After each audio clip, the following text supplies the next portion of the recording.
Good morning students.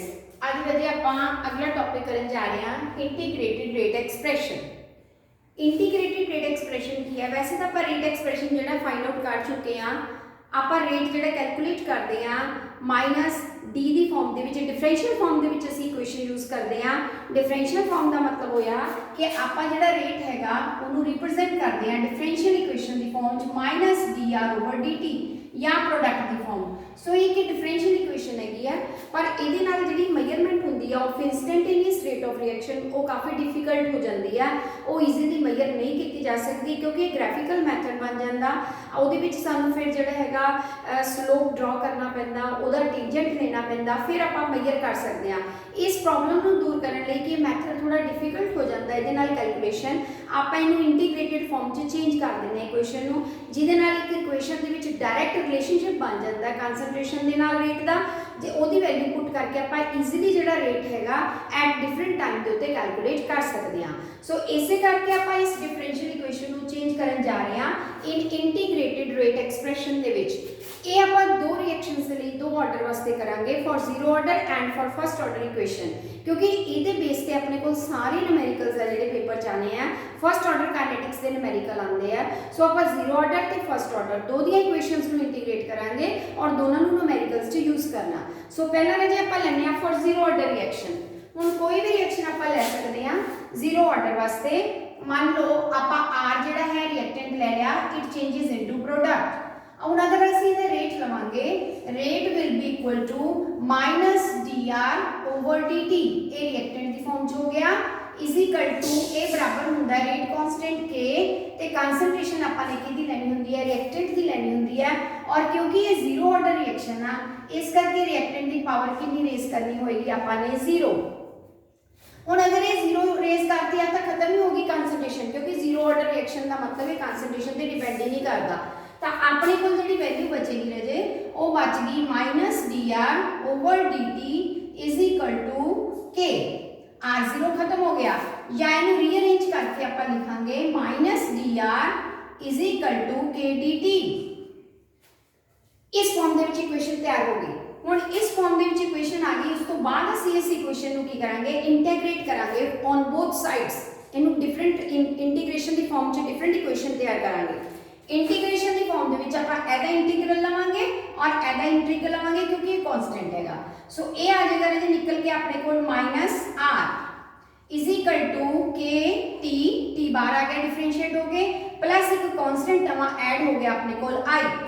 I is integration constant. आई की value calculate करनी पड़ेगी। आई की वैल्यू असी इनिशियल कंसंट्रेशन ऑफ रिएक्टेंट तो कैलकुलेट कर सकते हैं बहुत ईजीली। सपोज आप मान के चलेंगे कि R0 is the initial concentration of reactant at time is equal to zero. Zero time के अगर इनिशियल कंसंट्रेशन हैगी है तो आप ये वैल्यू पुट करके आई की वैल्यू कैलकुलेट कर सकते हैं। इस इक्वेशन को करांगे आप कंसंट्रेशन कितनी भर लांगे, initial R0 is equal to के, टी की जगह आप जीरो टाइम ले लांगे प्लस आई। ऐसे तो यार टर्म जीरो हो जाएगी और आई साडे को निकल आएगी माइनस आर जीरो। इसका मतलब आई की जगह पे असी minus r zero value put कर सकते हैं। याद रखना है कि इंटीग्रेशन कांस्टेंट की value initial concentration of reactant तो कैलकुलेट की जाएगी हर केस दे विच। हुण जदों ये आर जीरो निकल गया आप इस वैल्यू नूं इस इक्वेशन दे विच पुट करांगे। अपने कोल आम इक्वेशन रजे लई हुई है नंबर 1। नंबर 1 दे विच आप आई की वैल्यू पुट कर देनी तो की बन गया minus r is equal to के टी प्लस इत्थे कंसंट्रेशन अपने कोल माइनस दे विच आ गई आर जीरो। आई की जगह ते रजे कितना पुट हो गया अपने कोल आर जीरो। ठीक है जी। हुण के दे नाल भी जे चाहो तुसी जीरो लगा सकते हैं क्योंकि जीरो ऑर्डर रिएक्शन है। इहदे कांस्टेंट नूं भी जीरो नाल रिप्रेजेंट किया जा सकता है। अपनी इच्छा हैगी है भी सानू समझ आती है या असी जीरो दे नाल क्लीयर कर सकते हैं तो तुसी जीरो इत्थे पुट कर सकते हैं कि ये रेट कांस्टेंट जिहड़ा हैगा फॉर जीरो ऑर्डर रिएक्शन लई चल रहा है। जदों असीं इत्थे पहुंच जाएंगे हुण असीं की करांगे आ टर्म नूं असीं इस साइड ते ले जावांगे प्लस दी बना के। ये माइनस दी है ना, जदों इधर आएगी प्लस दी बन जाएगी, आ रकम इधर रह जाएगी या K0T बराबर R0 पे इधर ले गए R0 माइनस R। आ अपने कोल टर्म बन गई। इत्थों पर रेट कांस्टेंट की वैल्यू कढांगे K0 is equal to R0 minus R/T। आ है अपने कोल जीरो ऑर्डर रिएक्शन की कैलकुलेशन वास्ते इक्वेशन तैयार हो गई है। इत्थों रेट कांस्टेंट जिहड़ा कढिया जा सकता है, डायरेक्ट रिलेशनशिप बन गया between rate constant and concentration at different time. हुण जदों सानू इनिशियल ते फाइनल कंसंट्रेशन का पता लग गया, असीं ईजीली रेट की कैलकुलेशन कर सकते हैं। सो इंटीग्रेटेड इक्वेशन के नाल ये प्रॉब्लम जिहड़ी है ईजीली सॉल्व हो सकती है। हुण इत्थों अगर तुसीं चाहो कि असीं इनिशियल कंसंट्रेशन R0 नूं A लेना चाहते हैं, बुक्स दे विच ये भी दिता हुंदा कि A मान लो A आ, तां फाइनल किहड़ी होऊगी, ਉਹ ਤੁਸੀਂ a - x ਲਓਗੇ। a ਦੇ ਵਿੱਚੋਂ x ਜਿਹੜੀ ਯੂਜ਼ ਹੋ ਗਈ, ਜਿਹੜੀ ਬਚੀ ਉਹ ਤੁਹਾਡੇ ਕੋਲ ਆਏਗੀ r। ਫਿਰ ਤੁਸੀਂ ਇੱਥੇ ਵੈਲਿਊ ਪੁੱਟ ਕਰਕੇ ਇਹ ਵੀ ਬਣਾ ਸਕਦੇ ਆ, r0 ਦੀ ਜਗ੍ਹਾ ਆਪਾਂ a ਲਿਖ ਲਈਏ -a - x ਲਿਖ ਲਈਏ ਓਵਰ t। ਇਹਨੂੰ ਸੋਲਵ ਕਰ ਲਓ, a ਨਾਲ ਇਹ ਕੈਨਸਲ ਹੋ ਜਾਏਗੀ ਤੁਹਾਡੀ, ਤਾਂ k0 ਤੁਹਾਡੇ ਕੋਲ ਨਿਕਲ ਆਏਗੀ ਬਰਾਬਰ x ਓਵਰ t। ਇੱਥੋਂ ਵੀ ਅਸੀਂ ਰਿਲੇਸ਼ਨ ਜਿਹੜਾ ਯੂਜ਼ ਕਰ ਸਕਦੇ ਆ। ਸੋ ਇਹ ਤਾਂ ਸਾਨੂੰ ਮਤਲਬ ਪਤਾ ਹੋਣਾ ਚਾਹੀਦਾ ਹੈ ਕਿ r0 ਇਨੀਸ਼ੀਅਲ ਕਨਸੈਂਟ੍ਰੇਸ਼ਨ ਹੈ, r ਉਹ ਕਨਸੈਂਟ੍ਰੇਸ਼ਨ ਜਿਹੜੀ ਫਾਈਨਲ ਚ ਹੈਗੀ ਆ। फाइनल ਦੇ ਵਿੱਚ ਘਟ ਕੇ ਆਏਗੀ ਆਪਣੇ ਕੋਲੋਂ, ਹੈ ਨਾ, ਕੁਝ ਯੂਜ਼ ਹੋ ਗਿਆ ਰਿਐਕਟੈਂਟ, ਬਾਕੀ ਜਿਹੜਾ ਬਚ ਗਿਆ ਉਹ ਫਾਈਨਲ ਚ ਆ ਜਾਂਦਾ। ਸੋ ਇਹ ਰਿਲੇਸ਼ਨ ਨੂੰ ਅਸੀਂ ਯੂਜ਼ ਕਰਕੇ ਨਿਊਮੈਰੀਕਲ ਜ਼ੀਰੋ ਆਰਡਰ ਦੇ ਲਈ ਕੱਢ ਸਕਦੇ ਹਾਂ। ਹੁਣ ਜਦੋਂ ਜ਼ੀਰੋ ਆਰਡਰ ਨਹੀਂ ਹੋ ਗਿਆ ਤਾਂ ਜਿਹੜਾ ਆਪਣੇ ਸਿਲੇਬਸ ਦੇ ਵਿੱਚ ਹੈ ਉਹ ਹੈ ਫਸਟ ਆਰਡਰ ਕਾਈਨੈਟਿਕਸ। ਤਾਂ ਆਪਾਂ ਨੂੰ ਇੰਟੀਗ੍ਰੇਟਿਡ ਜਿਹੜੀ ਇਕੁਏਸ਼ਨ ਹੈਗੀ ਆ ਨਾ ਫਸਟ ਆਰਡਰ ਲਈ ਵੀ ਬਣਾਉਣੀ ਪੈਣੀ ਆ, ਕਿਉਂਕਿ ਫਸਟ ਆਰਡਰ ਇਕੁਏਸ਼ਨ ਜਿਹੜੀ ਹੈਗੀ ਆ ਉਹ ਆਪਣੇ ਨਿਊਮੈਰੀਕਲਸ ਦੇ ਵਿੱਚ ਆਏਗੀ ਔਰ ਆਪਣੇ ਸਿਲੇਬਸ ਦੇ ਵਿੱਚ ਫਸਟ ਆਰਡਰ ਦੇ ਨਿਊਮੈਰੀਕਲਸ ਹੈਗੇ ਆ। ਇਹ ਜ਼ੀਰੋ ਆਰਡਰ ਅਸੀਂ ਤਾਂ ਸਿੱਖਿਆ ਕਿ ਅਗਰ ਸਾਨੂੰ ਜ਼ੀਰੋ ਦਾ ਪਤਾ ਲੱਗੇਗਾ ਤਾਂ ਅਸੀਂ ਫਸਟ ਆਰਡਰ ਦੀ ਇਕੁਏਸ਼ਨ ਈਜ਼ੀਲੀ ਬਣਾ ਪਾਵਾਂਗੇ। ਹੁਣ ਆਪਾਂ ਦੁਬਾਰਾ ਫਿਰ ਉਸੇ ਤਰ੍ਹਾਂ ਇਕੁਏਸ਼ਨ ਲਿਖਦੇ ਹਾਂ। ਹੁਣ ਤੁਸੀਂ ਖੁਦ ਕਰਕੇ ਦੇਖੋ, ਆਹ ਰਿਐਕਟੈਂਟ ਆ ਜਿਹੜੇ ਕਾਹਦੇ ਚ ਬਦਲ ਰਹੇ ਆ ਰਾਜੇ, ਪ੍ਰੋਡਕਟ ਦੇ ਵਿੱਚ ਬਦਲ ਰਹੇ ਆ। ਹੁਣ ਰੇਟ ਇਜ਼ ਇਕੁਅਲ ਟੂ ਆਪਾਂ ਪਹਿਲਾਂ ਦੀ ਤਰ੍ਹਾਂ ਲੈਣੇ ਆ, ਮਾਈਨਸ ਫਾਰਮ ਚ ਲਵਾਂਗੇ, ਡਿਫਰੈਂਸ਼ੀਅਲ ਫਾਰਮ ਦੇ ਵਿੱਚ dr ਓਵਰ dt ਹੁੰਦਾ बराबर k लवांगे। हुण इत्थे r की कंसंट्रेशन मैं 1 लगाऊंगी क्योंकि ये केड़ा ऑर्डर का रिएक्शन है, फर्स्ट ऑर्डर का, तां k दे पैर च भी तुसीं 1 यूज कर सकते हैं कि ये फर्स्ट ऑर्डर का रेट कांस्टेंट आ गया। हुण जदों आपां इत्थे 1 लगा लिया ना, ये पावर 1 रेज हो गई। हुण आपां इहनूं फिर रीअरेंज करांगे, सॉल्व करांगे इस इक्वेशन नूं। रीअरेंज करन लगे आपां नूं r इधर ले आनी चाहिए है, dt उधर ले जानी चाहिए, जिद्दां आपां पहलां कीता सी, यानी minus dr over r concentration आपां नीचे ले आंदी is equal to k1 dt। इस तो बाद असीं इस इक्वेशन नूं पहलां दी तरह ही इंटीग्रेट करांगे, चेंज करांगे। इंटीग्रेशन लैण दे लई आपां इहदा इंटीग्रल ले लांगे, इधरों इहदा भी की ले लांगे, इंटीग्रल लवांगे। जदों इंटीग्रल लवांगे पहलां दी तरह ही असीं इस इक्वेशन नूं जरा जिद्दां सॉल्व करना ना उद्दां करांगे। इहदा इंटीग्रल लॉग दी फॉर्म च आंदा, ਉਹ ਹੋਏਗਾ -ln, ਪਹਿਲਾਂ ਆਪਾਂ ln ਦੀ ਫਾਰਮ 'ਚ ਲਿਖਾਂਗੇ, ਫਿਰ ਇਹਨੂੰ log 'ਚ ਕਨਵਰਟ ਕਰ ਲਵਾਂਗੇ, 2.303 ਨਾਲ ਗੁਣਾ ਕਰਕੇ ਬਦਲ ਜਾਣੀ ਹੈ। ਸੋ -ln ਆ ਗਿਆ ਆਪਣੇ ਕੋਲ और आ निकल के कंसंट्रेशन की टर्म आ गई r is equal to k1 आ t निकले है डिफरेंशियल प्लस i, जिद्दां अपने कोल पहला आया सी ना उसी तरह इंटीग्रल कांस्टेंट की हो गया i। हुण जिद्दां आपां पहला i की वैल्यू कड्ढी सी फ्रॉम इनिशियल कंसंट्रेशन, इत्थे भी कढ सकते हैं। उदों भी असीं ये मन्निया सीगा भी i की वैल्यू कड्ढण लई असीं इनिशियल कंसंट्रेशन r0 लवांगे at time is equal to 0। आ दो वैल्यू पुट करांगे इस इक्वेशन च तां i की वैल्यू निकल आएगी। कितना पुट करांगे, इत्थे आपां -ln r की जगह कितना लिखांगे r0 is equal to k1 गुणा t की जगह 0 करके i कर दांगे। आ टर्म अपनी विचों 0 हो जाती है तो सिंपल i इहदे बराबर आ जाएगी, i is equal to -ln r0। हुण आ वैल्यू जिहड़ी i दी हैगी आ ये आपां इक्वेशन दे विच पुट करनी हुंदी आ। किहड़ी इक्वेशन च पुट करनी है, जिथे अपने कोल i नंबर 1 आ वाली इक्वेशन दे विच, ठीक है। हुण इस इक्वेशन जदों पुट करोगे अपने कोल की आ जाएगा राजे, इधरली साइड ते कर लैंदे आ, अपने कोल बन जाएगा -ln r0 r है is equal to k1 t plus की जगह उन्हें माइनस की वैल्यू तो आप माइनस की ले लेंगे ln r0। इत्थे मैं की कीता, सिर्फ i की जगह पे ln r0 पुट कर दिता, बाकी इक्वेशन जी पहला की तरह सीगी उन्होंने उस तरह लिखा रहने दिता, ठीक है। जदों असीं इत्थे तक पहुंच जावांगे, r हो गया r0 हो गया, हुण r ते r0 का ln इकट्ठा करना पऊगा ताकि आपां नूं log दी फॉर्म च जिहड़ा इकट्ठा कर सकीए। हुण आपां आ वाली रकम माइनस चिन्ह नूं इधर चुक लिया ताकि प्लस दी बन जाएगी, आ इदां ही रह जाएगी। k1 t is equal to इनू भी इधर ले गए, प्लस का बन गया ln r0 minus ln r। लो जी ये दो टर्म्स की हो गई अपने को माइनस दे विच आ गई।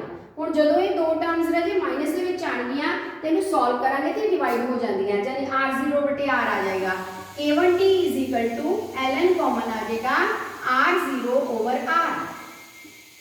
ठीक है जी, ये बन गया r0 ओवर r। हुण इत्थों असीं k1 की वैल्यू इजीली कैलकुलेट कर लांगे। k1 इज इक्वल टू आ t थल्ले चला गया ln r0 over r। And दे विच जाके असीं की करना, ln नूं log च कन्वर्ट करना, तो 2.303 नाल गुणा कर दिओ। ਉਹਦੇ ਨਾਲ ਸਾਡੀ ਵੈਲਿਊ ਤਿਆਰ ਹੋ ਜਾਏਗੀ k1 2.303 बटे t log r0 बटे r। ਹੁਣ r0 ਤੇ r ਸਾਨੂੰ ਕਲੀਅਰ ਆ, r0 initial concentration, r final concentration, 2.30 बटे t time period, r log ਦੇ ਵਿੱਚ ਕਨਵਰਟ ਹੋ ਗਿਆ r। ਆਹ ਵਾਲੀ ਜਿਹੜੀ ਇਕੁਏਸ਼ਨ ਹੈ ਨਾ, ਇਹ ਰੱਟਾ ਲਗਾ ਲਓ ਵੀ ਇਹ ਵਾਲੀ ਇਕੁਏਸ਼ਨ ਜਿਹੜੀ ਆ ਆਪਣੇ ਹਰ ਫਸਟ ਆਰਡਰ ਦੇ ਰਿਐਕਸ਼ਨ ਦਾ ਨੂਮੈਰੀਕਲ ਕੱਢਣ ਦੇ ਕੰਮ ਆਉਣ ਵਾਲੀ ਹੈ। और इसी इक्वेशन ਦੇ ਨਾਲ ਅਸੀਂ ਨੂਮੈਰੀਕਲਸ ਕੱਢਾਂਗੇ।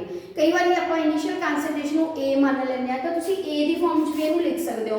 ਮਤਲਬ ਇੱਥੇ log ਇਨੀਸ਼ੀਅਲ a ਲੈ ਲਓ, ਫਾਈਨਲ a - x ਕਰਨੀ ਪੈਂਦੀ ਹੈ। ਬਸ ਇਹ ਧਿਆਨ 'ਚ ਰੱਖਣਾ, ਫਾਈਨਲ ਦਾ ਮਤਲਬ ਇਹ ਆ a ਦੇ ਵਿੱਚੋਂ a ਜਿਹੜੀ ਹੈ ਸ਼ੁਰੂ ਦੀ ਆ, a ਦੇ ਵਿੱਚੋਂ x ਕੁਆਂਟੀਟੀ ਜਿਹੜੀ ਆ ਉਹ ਰਿਐਕਟ ਕਰ ਗਈ ਆ, a ਚੋਂ x ਘਟਾ ਕੇ ਤੁਸੀਂ ਫਾਈਨਲ ਯੂਜ਼ ਕਰੋਗੇ। ਸੋ ਆਹ ਇਕੁਏਸ਼ਨ ਜਿਹੜੀ ਆ ਫਸਟ ਆਰਡਰ ਕਾਈਨੈਟਿਕਸ ਦੀ ਆ, ਜਿਹੜੀ ਤੁਹਾਡੇ ਨੂਮੈਰੀਕਲਸ 'ਚ ਯੂਜ਼ ਹੋਏਗੀ। ਸੋ ਇਹਨੂੰ ਚੰਗੀ ਤਰ੍ਹਾਂ ਐਕਸਪ੍ਰੈਸ਼ਨ ਨੂੰ चंगी तरह सीख लेना कि फस्ट ऑर्डर का इक्वेशन किदा यूज करनी है आपने। ठीक है राजे, हुण उस तो बाद मैं न्यूमेरिकल तुहानूं दसदी हां कि इहदे विच आपां न्यूमेरिकल भी किदां सॉल्व कर सकते हैं। हाले फस्ट ऑर्डर के तो बहुत ज़्यादा न्यूमेरिकल्स है, और इस चैप्टर के विचों आपां नूं थ्योरी की बजाय न्यूमेरिकल पोर्शन ज़्यादा आना।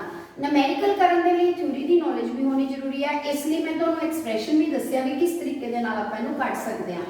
हुण मैं न्यूमेरिकल बोलदी हां राजे, the decomposition of hydrogen peroxide in the presence of iodide ion has been found to be first order in H2O2।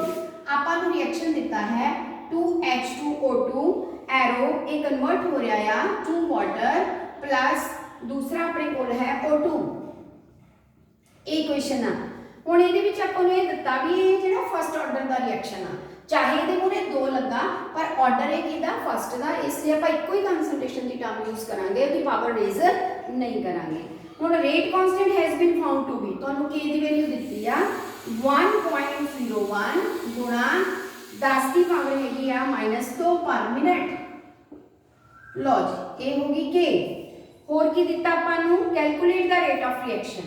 तुसीं की कैलकुलेट करना चाहते हैं, रेट कदों कैलकुलेट करना चाहते हैं, जदों H2O2 की कंसंट्रेशन दी गई आ, it will be equal to 0.4 mole per litre. एक तो इन्नी होवे, दूजा बी पार्ट है जदों कंसंट्रेशन H2O2 की अपने कोल होएगी 0.15 मोल पर लीटर। लो जी, आ दो कंसंट्रेशन होणगी ना जदों, उदों असीं रेट कढना चाहते हैं। हुण ये कोई औखा नहीं हैगा, ये फस्ट ऑर्डर भी नहीं लेते, सिंपल ही अपने को निकल जाएगी इक्वेशन लगा के। लॉग वाली इक्वेशन की भी इतनी जरूरत नहीं पएगी आपां नूं, तां बिना लॉग के भी सवाल निकल जाएगा।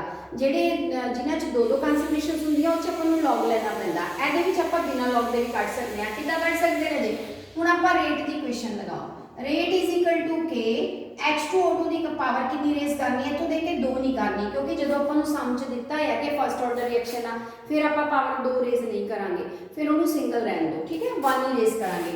हुण इत्थे रेट कढना चाहते हो तुसीं, रेट इज इक्वल टू देखो के की वैल्यू तुहाडे कोल हैगी आ 1.01 10 की -2, कंसंट्रेशन H2O2 की 0.4 हैगी। देखो कितना मुश्किल सवाल आ, आप तो सिंपल ही कढ लिया, इहदे विच तां आपां नूं काइनेटिक्स फस्ट ऑर्डर की लगाने की जरूरत भी नहीं पई।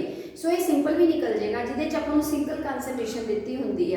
तो ये आ गया अपने को, गुना करके तुहाडा आंसर आ जाएगा 4.04 10⁻³ मोल पर लीटर पर मिनट, क्योंकि पर मिनट के विच आपां सवाल कीता है। ठीक है राजे, सो ये फस्ट हो गया पार्ट। हुण इसी तरीके तुसीं H2O2 की कंसंट्रेशन आ भर लो तो दूजा रेट निकल जूगा, आ पहला निकल गया, आ दूजा निकल जूगा। रेट बराबर के तो इन्ना ही रहना है 10 की -2 गुणा, हुण कंसंट्रेशन पहला 0.4 सी, हुण 0.15 भर लो, बस इहदा आंसर सॉल्व कर लो। ਇਹਦਾ ਨਿਕਲ ਜੂਗਾ 1.5 ਗੁਣਾ 10 ਦੀ ਮਾਈਨਸ 3 ਇਹ ਤੁਸੀਂ ਸੋਲਵ ਕਰਕੇ ਦੇਖ ਲਿਓ। ਸੋ ਇਹ ਆਨਸਰ ਜਿਹੜੇ ਆ ਤੁਸੀਂ ਡਾਇਰੈਕਟ ਕੱਢ ਸਕਦੇ ਆ। ਹੁਣ ਇੱਕ ਇੱਕ ਨੰਬਰ 'ਚ ਤਾਂ ਇਦਾਂ ਦੇ ਆਣਗੇ, ਤਾਂ ਇਹ ਤੋਂ ਸਿੰਪਲ ਤਾਂ ਆ ਨਹੀਂ ਸਕਦਾ। ਇਹਦਾ ਇੱਕ ਥਰਡ ਪਾਰਟ ਵੀ ਹੈਗਾ, ਉਹ ਕਹਿੰਦੇ what concentration of H2O2 would give rate of. ਹੁਣ ਰੇਟ ਦੇਤਾ, ਆਹੀ ਸਵਾਲ ਦੇ ਵਿੱਚ ਤੀਸਰਾ ਪੋਰਸ਼ਨ ਆ ਗਿਆ ਜਿਹਦੇ ਵਿੱਚ ਆਪਾਂ ਨੂੰ ਰੇਟ ਦੇਤਾ। ਕਹਿੰਦੇ ਕਿ ਰੇਟ ਹੈਗਾ ਆਪਣੇ ਕੋਲ 1.12 ਗੁਣਾ 10 ਦੀ ਮਾਈਨਸ 2 ਆ ਰੇਟ ਦੇਤਾ। ਰੇਟ ਦਿੱਤਾ ਹੋਇਆ ਤਾਂ ਤੁਸੀਂ ਕਨਸੈਂਟ੍ਰੇਸ਼ਨ ਕੱਢੋ। ਕਨਸੈਂਟ੍ਰੇਸ਼ਨ ਦਾ ਮਤਲਬ ਕੀ ਹੋ ਗਿਆ, H2O2 ਕੱਢੋ। ਆਪਾਂ ਫਿਰ ਉਹੀ ਇਕੁਏਸ਼ਨ ਯੂਜ਼ ਕਰਾਂਗੇ ਕਿਉਂਕਿ K ਤਾਂ ਕਿਸੇ ਰਿਐਕਸ਼ਨ 'ਚ ਚੇਂਜ ਹੀ ਨਹੀਂ ਹੁੰਦਾ। ਹੁਣ K ਦੀ ਵੈਲਿਊ ਤਾਂ ਆਪਾਂ ਪਹਿਲਾਂ ਵਾਲੀ ਯੂਜ਼ ਕਰ ਲੈਣੀ, ਤਾਂ ਫਿਰ ਆਪਾਂ H2O2 ਵੀ ਕੱਢ ਸਕਦੇ ਹਾਂ। ਕਿੱਦਾਂ ਕੱਢ ਸਕਦੇ, ਇਕੁਏਸ਼ਨ ਲਗਾਓ ਫਟਾਫਟ। Rate is equal to K concentration of H2O2। ਹੁਣ ਤੁਸੀਂ ਕਨਸੈਂਟ੍ਰੇਸ਼ਨ H2O2 ਦੀ ਕੱਢਣਾ ਚਾਹੁੰਦੇ ਆ, ਇਹ ਬਰਾਬਰ ਆ ਜੂਗੀ ਰੇਟ ਵੱਡੇ K। ਰੇਟ ਰਾਜੇ ਤੁਹਾਨੂੰ ਆਲਰੇਡੀ ਦੇਤਾ 1.12 ਗੁਣਾ 10 ਦੀ ਮਾਈਨਸ 2 ਵੱਡੇ K ਤਾਂ ਪਹਿਲਾਂ ਵਾਲਾ ਯੂਜ਼ ਹੋ ਜਾਣਾ ਕਿਉਂਕਿ ਇਹ ਤਾਂ ਚੇਂਜ ਨਹੀਂ ਹੁੰਦਾ। K ਦੀ ਵੈਲਿਊ ਆਹੀ ਯੂਜ਼ ਹੋ ਜਾਣੀ 1.01 × 10⁻⁻²। ਜਦੋਂ ਤੁਸੀਂ ਇਹਨੂੰ ਸੋਲਵ ਕਰੋਗੇ 1.11 ਜਿਹੜਾ ਹੈ ਤੁਹਾਡਾ ਮੋਲ ਪਰ ਲੀਟਰ 'ਚ ਕਨਸੈਂਟ੍ਰੇਸ਼ਨ ਜਿਹੜੀ ਹੈ ਨਿਕਲ ਆਏਗੀ। ਸੋ ਇੱਕ ਸਵਾਲ 'ਚ ਇਹ ਨਾ, ਇਹ ਪੰਜਾਬ ਬੋਰਡ ਦਾ 2011 ਦੇ ਪੇਪਰ ਦਾ ਸਵਾਲ ਆ। ਆ ਤਿੰਨ ਚੀਜ਼ਾਂ ਕੱਢਣੀਆਂ ਆਈਆਂ ਸੀ ਔਰ ਫਾਰਮੂਲਾ ਦੇਖੋ ਕਿੰਨਾ ਸਿੰਪਲ ਯੂਜ਼ ਹੋਇਆ। ਆਪਾਂ ਸਿਰਫ ਰੇਟ ਬਰਾਬਰ K ਤੇ ਕਨਸੈਂਟ੍ਰੇਸ਼ਨ ਦੀ ਪਾਵਰ 1 ਰੱਖੀ ਹੈ ਕਿਉਂਕਿ ਫਸਟ ਆਰਡਰ ਰਿਐਕਸ਼ਨ ਆ, ਉਹਦੇ ਨਾਲ ਆਪਾਂ ਤਿੰਨੇ ਪਾਰਟਸ ਜਿਹੜੇ ਆ ਸੋਲਵ ਕਰ ਲਏ ਆ। ਸੋ ਇਹ ਨਿਊਮੈਰੀਕਲ ਕਰ ਲੈਣਾ। ਨੈਕਸਟ ਨਿਊਮੈਰੀਕਲ ਮੈਂ ਤੁਹਾਨੂੰ ਦੱਸਦੀ ਹਾਂ, ਇਹਦੇ ਚ 3-4 ਨਿਊਮੈਰੀਕਲ ਆ ਔਰ ਬੜੇ ਅਲੱਗ-ਅਲੱਗ ਟਾਈਪ ਦੇ ਆ। ਫਿਰ ਤੁਹਾਡੇ ਕੋਲ ਫਸਟ ਆਰਡਰ ਲੌਗ ਵਾਲੇ ਸ਼ੁਰੂ ਹੋਣਗੇ ਜਿਹੜੇ ਪੇਪਰ 'ਚ ਤੁਹਾਨੂੰ ਆਣੇ ਆ, ਹਨਾ, ਇਹ ਵੀ ਆਉਣਗੇ। ਸੋ ਸੈਕਿੰਡ ਨਿਊਮੈਰੀਕਲ ਰਾਜੇ ਹੈਗਾ, ਇੱਕ ਰਿਐਕਸ਼ਨ ਦਿੱਤਾ ਹੈ ਤੁਹਾਡੇ ਕੋਲ 2A + B + C ਐਰੋ। ਇਹ ਚੀਜ਼ਾਂ ਰਲ ਕੇ A2B + C ਬਣਾ ਰਹੀਆਂ product. The rate law has been found to be, rate ਆਪਾਂ ਨੂੰ ਆਲਰੇਡੀ ਦੇਤਾ, ਜੇ ਦੇਤਾ ਹੋਵੇ ਫਿਰ ਆਪਾਂ ਉਹੀ ਰੇਟ ਯੂਜ਼ ਕਰਨਾ ਹੁੰਦਾ। ਇਹ ਹੈਗਾ ਜਿਹੜਾ ਐਕਸਪੈਰੀਮੈਂਟ ਤੋਂ ਬਾਅਦ ਫਾਈਂਡ ਆਊਟ ਕੀਤਾ, A ਦੀ 1 ਪਾਵਰ ਤੇ B ਦੀ 2 ਪਾਵਰ ਤੇ ਰੇਟ ਡਿਪੈਂਡ ਕਰਦਾ, C ਤੇ ਡਿਪੈਂਡ ਨਹੀਂ ਕਰਦਾ, ਉਹਨੂੰ ਛੋੜ ਦਿਓ।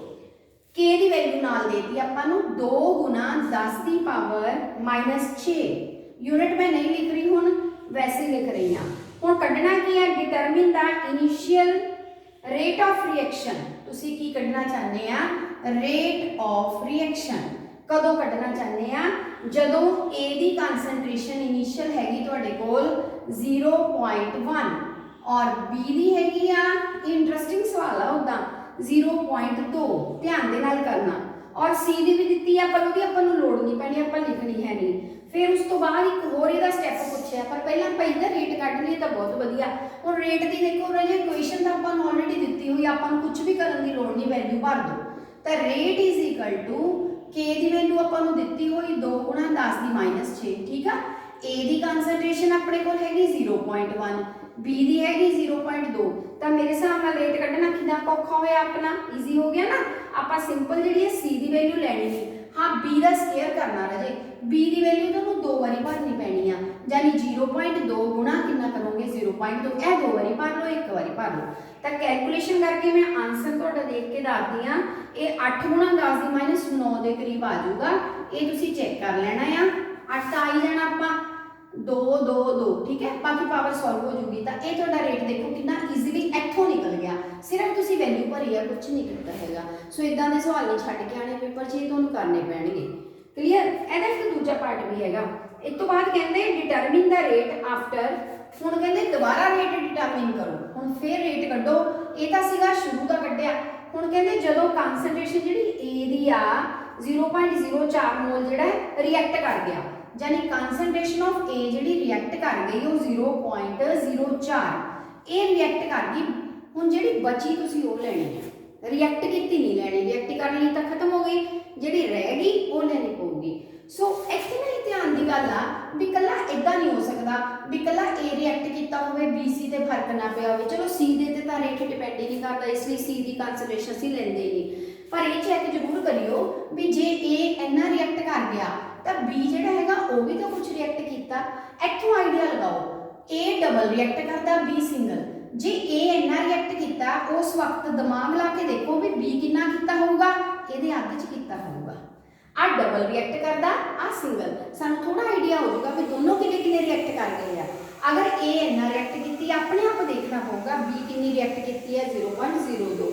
ਹੁਣ बची हुई लैनी तुसी रेट कड्ढन लगे रेट इज इक्वल टू हुण ए दी देखो किन्नी बच गई ए दी राजे शुरू दे किन्नी सी 0.1 ਉਹ ਚੋਂ किन्नी रिएक्ट कर गई 0.04 बी दी किन्नी सी 0.2 ਉਹ ਚੋਂ किन्नो रिएक्ट कर गई 0.02 ਜਿਹੜੀ बच गई कंसंट्रेशन तुसी ਉਹ ਲੈਣੀ है माइनस करन तो बाद तुहाडे कोल ए दी भी बच जूगी माइनस करके 0.06 आ जानी है और बी दी तुहाडे कोल माइनस करके जिहड़ी आंदी है 0.18 आ जाती है। चलो जिन्नी भी आई है तुहाडा काम आ कि तुसी करके देखना है मैं समझा रही हां हिंट दे रही हां जदों तुसी इहनूं माइनस कर लोगे ना फिर रेट दोबारा कड्ढो हुण के दा चेंज होनी नहीं वो तो 2 गुणा 10 दी माइनस 6 रहूगी ए दी कंसंट्रेशन हुण तुसी 0.06 भरोगे बी दी जिहड़ी है 0.1 ਨੂੰ ਤੁਸੀਂ 2 ਵਾਰੀ ਭਰੋਗੇ ਤਾਂ ਫਿਰ ਇਹਨੂੰ ਸੋਲਵ ਕਰਕੇ ਤੁਸੀਂ ਆਨਸਰ ਜਿਹੜਾ ਉਹ ਕੱਢੋਗੇ ਇਹ ਲਗਭਗ ਤੁਹਾਡਾ ਆਨਸਰ ਜਿਹੜਾ ਬਣਦਾ ਆ ਇਹ 3.89 ਗੁਣਾ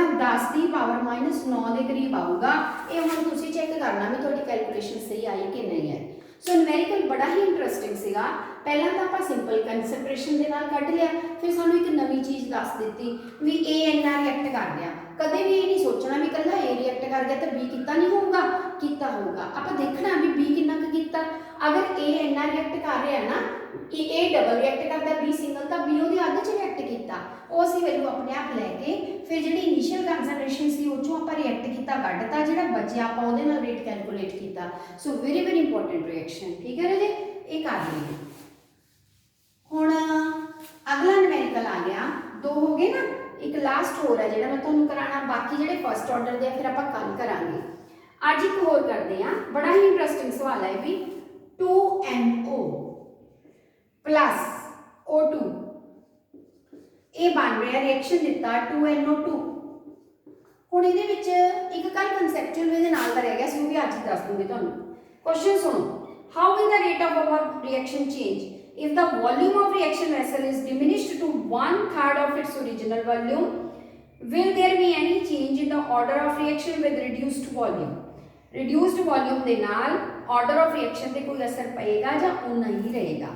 सो क्वेश्चन बड़ा इंटरेस्टिंग आ ਆਪਾਂ ਨੂੰ ਸਿਰਫ ਇਹ ਦੱਸਿਆ कि ਜਦੋਂ ਇਹ ਰਿਐਕਸ਼ਨ ਹੁੰਦਾ ਆ ਉਦੋਂ ਅਸੀਂ ਕੀ ਕਰਦੇ ਆ volume of reaction vessel decreases to 1/3 ਆਪਾਂ ਜਿਹੜਾ ਵੋਲਿਊਮ ਆ ਨਾ ਭਾਂਡੇ ਦਾ ਜੀ ਚ ਰਿਐਕਸ਼ਨ ਚੱਲ ਰਿਹਾ ਉਹਦਾ 1/3 ਜਿਹੜਾ ਹੈ ਡਿਕਰੀਜ਼ ਕਰ ਦਿੰਦੇ ਆ ਵੋਲਿਊਮ ਘਟਾ ਦਿੰਦੇ ਆ। ਹੁਣ ਤੁਸੀਂ ਖੁਦ ਸੋਚੋ ਪਹਿਲਾਂ ਵੋਲਿਊਮ ਇੰਨਾ ਸੀਗਾ ਠੀਕ ਹੈ ਫਿਰ ਆਪਾਂ ਉਹਨਾਂ ਨੂੰ ਕੀ ਕਰ ਦਿੱਤਾ ਡਿਕਰੀਜ਼ ਕਰ ਦਿੱਤਾ ਡਿਕਰੀਜ਼ ਕਰਨ ਦੇ ਨਾਲ ਕਨਸੈਂਟ੍ਰੇਸ਼ਨ ਹੀ ਵੱਧ ਗਈ वही चीज़ थोड़ी जगह च आ गई पहले ज़्यादा जगह च सीगी। सो अगर वॉल्यूम वैसल का घटूगा उहदे नाल कंसनट्रेशन बढ़ जानी आ ये ध्यान रखना पैना ये बड़ा इंटरेस्टिंग ते नवी चीज़ आ जिहदे विच आपां नूं कुछ नहीं दिता हैगा आपां नूं सिर्फ ये पूछा भी रेट ते की असर होगा जे असीं भांडे दा वॉल्यूम घटा दईए हुण अगर असीं बर्तन दा वॉल्यूम घटावांगे तो कंसनट्रेशन बढ़ जानी आ वही चीज़ थोड़ी जगह च इकट्ठी हो जानी आ जिन्ना तुसी वॉल्यूम घटाओगे जां बढ़ाओगे कंसनट्रेशन उन्नी चेंज होएगी। मान लो तुसी 1/3 वॉल्यूम घटाया तो तुहाडी कंसनट्रेशन जिहड़ी है वो 3 हिस्से बढ़ जानी आ यानी 3 गुना की हो जानी राजे ज़्यादा हो जानी आ। पहला आपां रेट दा लिख के देखिए रेट जो बनदा वो ये बनदा कि NO की पावर रेज हो रही है 2 और O2 की पावर रेज हो रही है 1।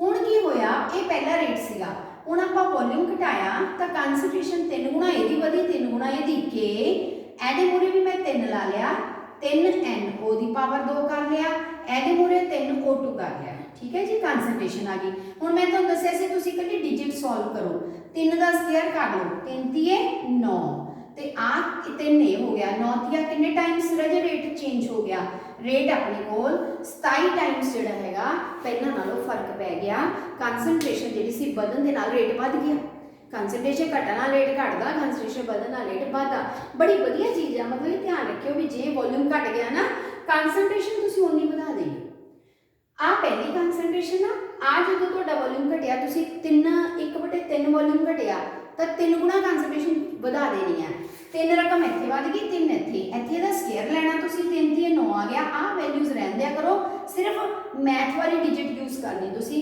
3 इत्थे आ गया 9 तीए कितने टाइम हो गया राजे 27 हो गया। सो ऑर्डर ऑफ रिएक्शन वो कहंदे भी इहदे नाल कोई ऑर्डर ते फर्क पिया नो क्योंकि आ टर्म तां आपां मोरे यूज़ करांगे जदों जिहड़ा कंसनट्रेशन चेंज हो रही है ना वो आपां ऑर्डर ਆਰਡਰ ਚੇਂਜ ਨਹੀਂ ਕਰਨਾ। ਆਰਡਰ ਤਾਂ ਰਾਜੇ 2 ਪਾਵਰ ਹੀ ਰੇਜ਼ ਰਹੂਗੀ, ਪਹਿਲਾਂ ਵੀ 2 ਰੇਜ਼ ਸੀ, ਹੁਣ ਵੀ 2 ਰੇਜ਼ ਹੈ, ਪਹਿਲਾਂ ਵੀ ਇੱਕ ਸੀ। ਆਰਡਰ ਨਹੀਂ ਚੇਂਜ ਹੁੰਦਾ ਕਦੇ ਵੀ। ਵੋਲਿਊਮ ਦੇ ਨਾਲ ਆਰਡਰ ਨੂੰ ਫਰਕ ਨਹੀਂ ਪਏਗਾ, ਤੁਹਾਡੇ ਰੇਟ ਨੂੰ ਫਰਕ ਪਏਗਾ, ਕਿਉਂਕਿ ਤੁਸੀਂ ਕਨਸੈਂਟ੍ਰੇਸ਼ਨ ਚੇਂਜ ਕਰ ਲਓਗੇ। ਹੁਣ ਕਨਸੈਂਟ੍ਰੇਸ਼ਨ ਜਿਹੜੀ ਚੇਂਜ ਹੁੰਦੀ ਹੈ ਮੋਹਰੇ ਲਿਖੀ ਦੀ ਆ, ਆਰਡਰ ਤੇ ਨਹੀਂ ਲਿਖੀ ਦੀ, ਇਸ ਲਈ ਆਨਸਰ ਇਹ ਆਏਗਾ ਇਸ ਰਿਐਕਸ਼ਨ ਦਾ ਆਰਡਰ ਚੇਂਜ ਨਹੀਂ ਹੋਏਗਾ। ਸੋ ਵੈਰੀ ਇੰਟਰਸਟਿੰਗ, ਅੱਜ ਮੈਂ ਤਿੰਨੇ ਸਵਾਲ ਕਰਾਏ, ਤਿੰਨੇ ਇੰਟਰਸਟਿੰਗ ਆ। ਕੱਲ ਕਨਸੈਪਚੁਅਲ ਪ੍ਰੋਬਲਮ ਜਿਹਦੇ ਨਾਲ ਦਾ ਇੱਕ ਕੁਐਸਚਨ ਆਇਆ ਸੀਗਾ, ਉਹ ਰਹਿ ਗਿਆ ਸੀ ਦੱਸਣਾ, ਉਹ ਵੀ ਤੁਹਾਨੂੰ ਇੱਥੇ ਕਰਵਾ ਦਵਾਂ। ਸੋ ਇਹ ਧਿਆਨ ਨਾਲ ਕਰ ਲਿਓ, ਇਹ ਇੱਕ ਨੰਬਰ ਦੇ ਕੁਐਸਚਨਸ ਆ ਜਿਹੜੇ ਕਾਈਨੈਟਿਕ, ਦੇਖੋ ਕਾਈਨੈਟਿਕਸ ਚੈਪਟਰ ਚੋਂ ਨਾ ਜ਼ਿਆਦਾਤਰ ਤੁਹਾਨੂੰ ਕੱਲੇ ਨਿਊਮੈਰੀਕਲਸ ਹੀ ਆਣਗੇ, ਥਿਊਰੀ ਪੋਰਸ਼ਨ ਬਹੁਤ ਘਟ ਗਿਆ ਆ, ਔਰ ਥਿਊਰੀ ਦੇ ਵਿੱਚ ਆਪਣੇ ਕੋਲ ਛੋਟੇ ਕੁਐਸਚਨਸ ਹੀ ਆ ਜਿਹੜੇ ਮੈਂ ਤੁਹਾਨੂੰ ਨਾਲ ਕਰਵਾਈ ਜਾ ਰਹੀ ਹਾਂ। ਪਰ ਪ੍ਰੋਬਲਮ ਇਹ ਹੈ ਵੀ ਆਪਾਂ ਸਿੱਧੇ ਨਿਊਮੈਰੀਕਲ ਨਹੀਂ ਕਰ ਸਕਦੇ, ਜਦ ਤੇ ਹੁਣ ਆਪਾਂ ਨੂੰ ਥਿਊਰੀ ਦੀ ਨੌਲੇਜ ਹੈ ਨਹੀਂ, ਆਪਾਂ ਕੱਲੇ ਨਿਊਮੈਰੀਕਲਸ ਕਿੱਦਾਂ ਕਰਾਂਗੇ। ਸੋ ਥਿਊਰੀ ਆਪਾਂ ਨੂੰ ਪਹਿਲਾਂ ਸਮਝਣੀ ਤਾਂ ਪਏਗੀ ਨਾ, ਫਿਰ ਨਿਊਮੈਰੀਕਲਸ ਕਰਾਂਗੇ। ਸੋ ਇੱਕ ਲਾਸਟ ਕੁਐਸਚਨ ਰਹਿ ਗਿਆ, rate of gaseous reaction is ਹਾਫਡ। ਹੁਣ ਇਹ ਹੈ ਕਿ ਇੱਕ ਰਿਐਕਸ਼ਨ ਦਿੱਤਾ ਹੋਇਆ ਆਪਣੇ ਕੋਲ, A is changed into product, ਇਹ ਕੁਐਸਚਨ ਸੀਗਾ ਇੱਕ ਕਨਸੈਪਚੁਅਲ ਦੇ ਵਿੱਚ।